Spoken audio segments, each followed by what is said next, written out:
Greetings and welcome to EHA Unplugged, the official podcast channel of the European Hematology Association, EHA. I'm Sarah de Vlieger, and I'm here today in London with Stephen Hibbs. Stephen, would you please introduce yourself? Yeah, sure. So I'm up the road in London, in East London. I'm a hematology registrar and a clinical research fellow, mostly researching sickle cell disease care, but here to talk about something different. Yeah, so we're here to talk really about the environmental impacts of hematology. But before we get into that, how do you see that climate change is impacting hematology already? Yeah, so I think there's probably often a conversation about climate change that thinks this is something that's going to happen in the future, and it can be sort of end of the world scenarios, and those are real, those are real, but I think what's often missed is that climate change is happening now, and the effects of it are now. Probably one really important thing to say before I answer that directly is that the worst effects of climate change are felt by those who've contributed least to emissions and who are least equipped to deal with those consequences, because they're in parts of the world that have already been impoverished by the way the global financial system works. So that's really important just to say to start with. And so many of our colleagues who listen to this in countries like the Maldives or Bangladesh or around the Sahara will know far better than any of us do that climate change is real and it's happening now. But I think for those of us who perhaps have felt less of the impact of that so far, we're going to start seeing it in these big ways.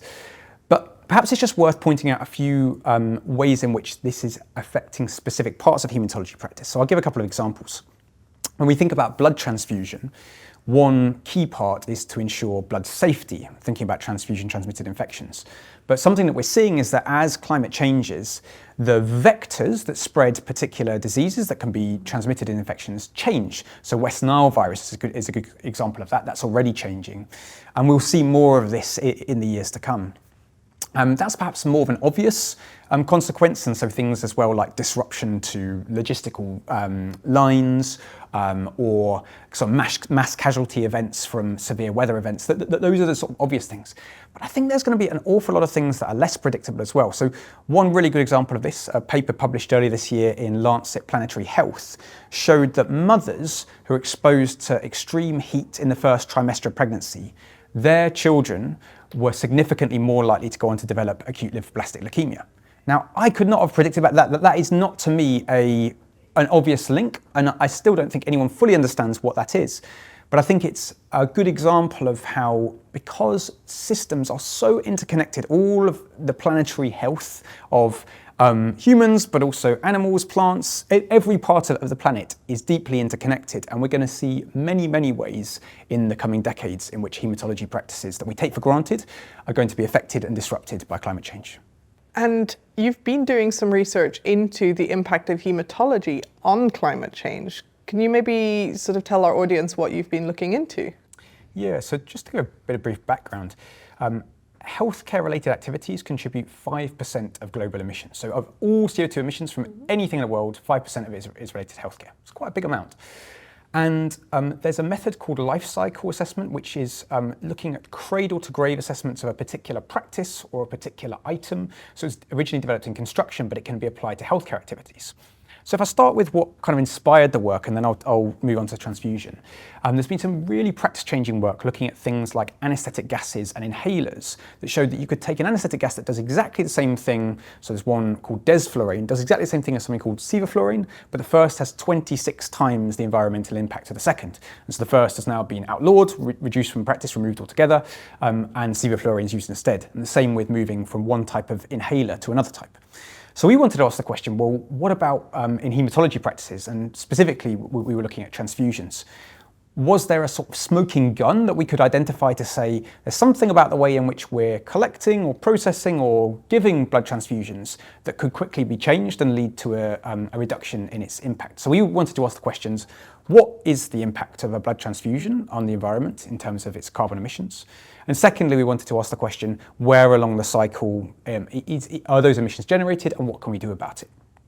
So, to cut a long story short, a lot of work went into it. We collaborated with some environmental engineers based in America, lots of people throughout NHS Blood and Transport plant in the UK, measured many machines, many chemicals, many tests, looked at transport surveys, even metered fridges and how much electricity they were used to come up with an overall figure. And so what I can tell you is that 1 unit of red blood cells in England generates about 7.5 kilograms of CO2 equivalent.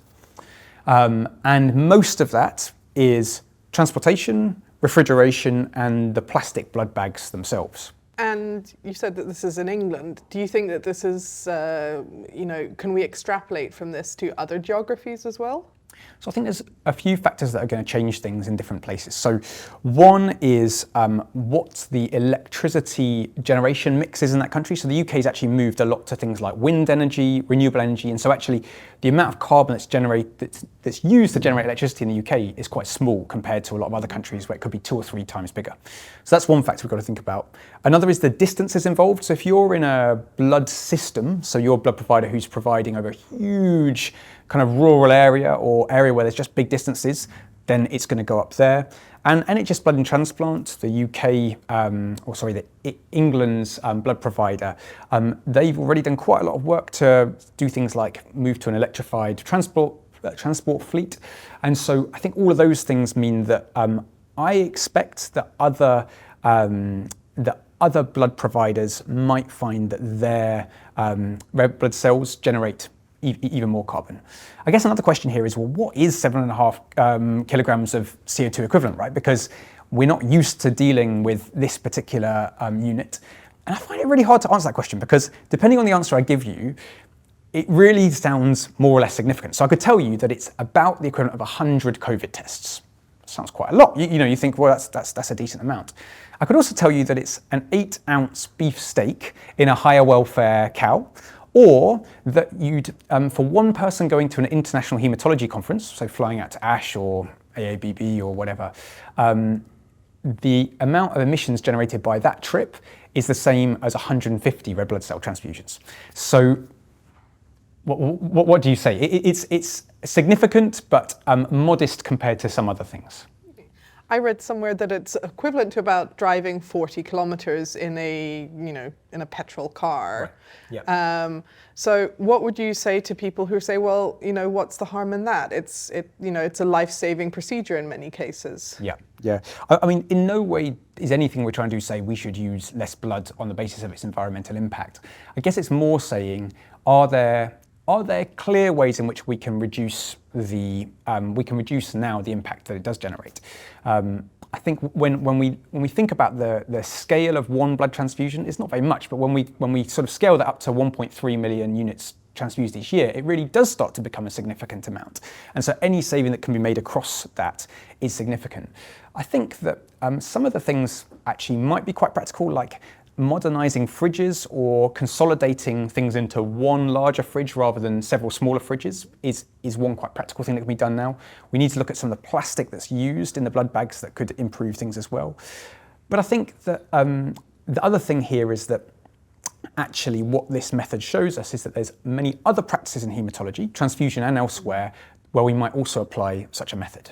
Is there any indication on where that might lie within hematology at this point? So it's not been done very much so far. A colleague of mine in Harvard, Andrew Hantel, has looked a bit at doing remote or local consultations for cancer follow-up rather than bringing people into centres sort of far away from their homes.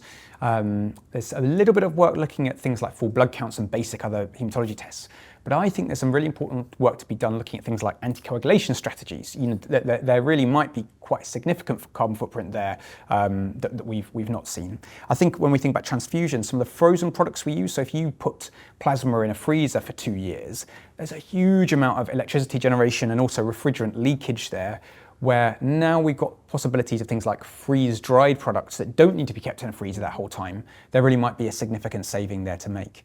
So I think, quoting Antonio Guterres, who's the UN Secretary General, he says, when we think about the climate, when we think about climate change, it needs to be everything, everywhere, all at once. So are there any things that like an individual hematologist can do in order to reduce their impact? I think probably some of the stuff that makes sense already when we think about economic and just patient care, things like challenging tests that don't make sense. I think reducing waste is going to be a big one. I think probably thinking about some of our professional practices as well. I mentioned things like international conferences and meetings. I think there's been some good suggestions about maybe using hub and spoke models rather than bringing everyone in the world to one central place. Could we have a few smaller local gatherings that then link in different ways? That could be big. I think also just looking at some of the things like our organisations we work for. I can say, because I've already spoken to people on the EHAR board, that EHAR does not have any investments in fossil fuels, but actually a lot of organisations might. And so looking at the organisations that you're part of to see the impact they have. So I think the final thing I'd say is that if there's someone who's listening to this and who is interested in the research aspect of this, there is a huge amount of work to be done to understand what our footprint even is, and to look for some strategies how we might reduce that. You're obviously very passionate about this. Why should other hematologists get passionate about this? For those who haven't looked at the sort of wider conversation on climate change, it might seem quite a niche issue. I think for those who have looked at the sort of wider issues about climate change, it can be overwhelming. We're really looking at, possibilities of millions of people dying within the next couple of decades of man-made climate change. And for me, I can often feel a bit overwhelmed by that and feel a bit paralysed. Just it's too big, it's happening, what can we do? I think what's not talked about enough are some of the good news stories. And a question that I really like, that one of my favourite podcasts about climate change often says is, what would it look like for this to go right? What if this goes right? And I think, leading on from that question, if we look at some of the good news, like I think last week, the last ever coal power generator in the UK was shut down after 142 years of coal power. That's happened. If we look at the last 3 years in the UK, we've gone from 15% of electricity as wind power to 35%. I mean, there's incredible upscaling. There's incredible good news stories around the world. I mentioned about anesthetic gases. I mentioned about inhalers.